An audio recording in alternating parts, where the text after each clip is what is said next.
Hello అందరికీ నమస్కారం అండి. Welcome back to Sharath updates YouTube channel. ఇది తెలంగాణ రాష్ట్రంలో పెన్షన్ లబ్ధిదారులకు ఎంతో ముఖ్యమైన అశాజకమైన ఒక తాజా పరిణామం. 2026-27 బడ్జెట్ సమావేశాల నేపథ్యంలో ప్రభుత్వం తీసుకుంటున్న నిర్ణయాలు సామాజిక భద్రతను మరింత బలపరిచే దిశగా ఉన్నాయని చెప్పవచ్చు. మరి ఈరోజు చేయూత పెన్షన్లు రేపు ఎప్పుడు జమ అవుతాయి అని తెలుసుకోవడానికి వీడియోని పూర్తి వరకు చూడండి. అలాగైతేనే వీడియోలో ఉన్న సమాచారం మీకు క్లియర్గా అర్థమవుతుంది.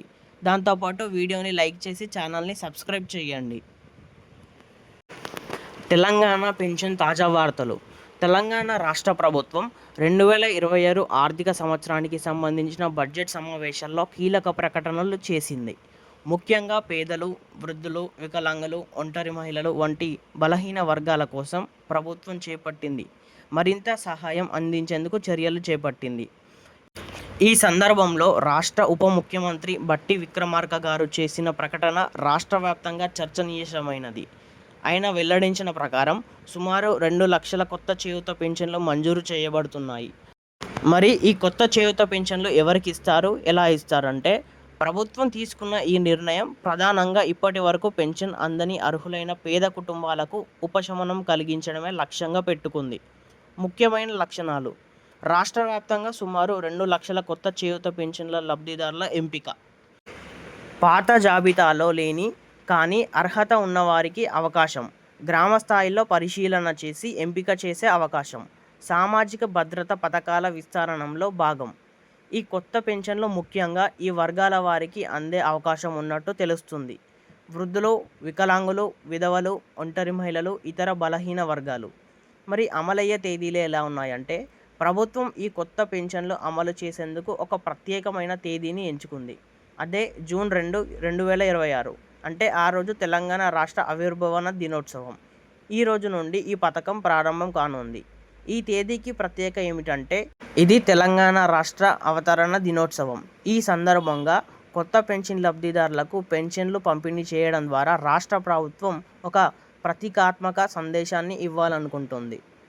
బడ్జెట్ 2026లో ప్రాముఖ్యత. 2026 బడ్జెట్ ప్రభుత్వం సంక్షేమ పథకాలపై ఎక్కువ దృష్టి పెట్టింది.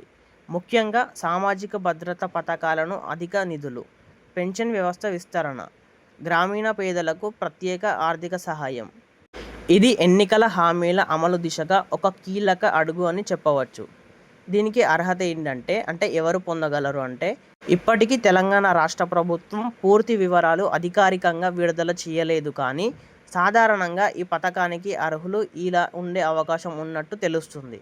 కుటుంబ ఆదాయం నిర్దిష్ట పరిమితి లోపల ఉండాలి. ప్రభుత్వ నిబంధనల ప్రకారం వయస్సు లేదా వర్గం ఉండాలి. ఇప్పటికే ఇతర పెన్షన్ పొందకపోవాలి. గ్రామ లేదా వార్డు స్థాయి ధృవీకరణ అవసరం ఉంటుంది. ఖచ్చితమైన అర్హత కోసం అధికారిక గెజిట్ లేదా ప్రకటన రావాల్సి ఉంటుంది. సిపిఎఫ్ అంటే కాంట్రిబ్యూటరీ పెన్షన్ స్కీమ్. దీనికి ఆందోళన ఎలా ఉంది? ఈ సమయంలో మరో ముఖ్యమైన అంశం కూడా ముందుకు వచ్చింది. అదే సిపిఎస్ సమస్య. అంటే సిపిఎస్ రద్దు చేయాలని ప్రభుత్వం, ఉద్యోగులు తీవ్రంగా డిమాండ్ చేస్తున్నారు. ఉద్యోగుల డిమాండ్లు: సిపిఎఫ్ రద్దు చేయాలి, పాత పెన్షన్ విధానం అంటే ఓపీఎస్ను పునరుద్ధరించాలి, రిటైర్మెంట్ తర్వాత భద్రత కల్పించాలి. ఈ అంశంపై ఇంకా ప్రభుత్వం స్పష్టమైన కీలక నిర్ణయం ప్రకటించలేదు. కానీ ఇది భవిష్యత్తులో పెద్ద రాజకీయ అంశంగా మారే అవకాశం ఉన్నట్టు తెలుస్తుంది. ఈ నిర్ణయం వల్ల కలిగే ప్రభావం: ఈ 2 లక్షల కొత్త చేయూత పెన్షన్ల మంజూరు వల్ల రాష్ట్రంలో పెద్ద మార్పు కనిపించే అవకాశం ఉంది.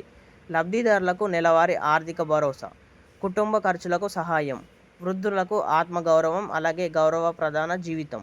ప్రభుత్వానికి సంక్షేమ పరిపాలనలో విశ్వాసం పెరుగుతుంది. గ్రామీణ ప్రాంతాల్లో ప్రజా మద్దతు పెరుగుతుంది. దీనికి ముఖ్య గమనిక ఏమిటంటే, ఇప్పటి వరకు వచ్చినవి ప్రకటనలు మాత్రమే. ఖచ్చితమైన జాబితాలు, తేదీలు మారే అవకాశం స్పష్టంగా ఉన్నట్టు కూడా మనకు అర్థమవుతుంది.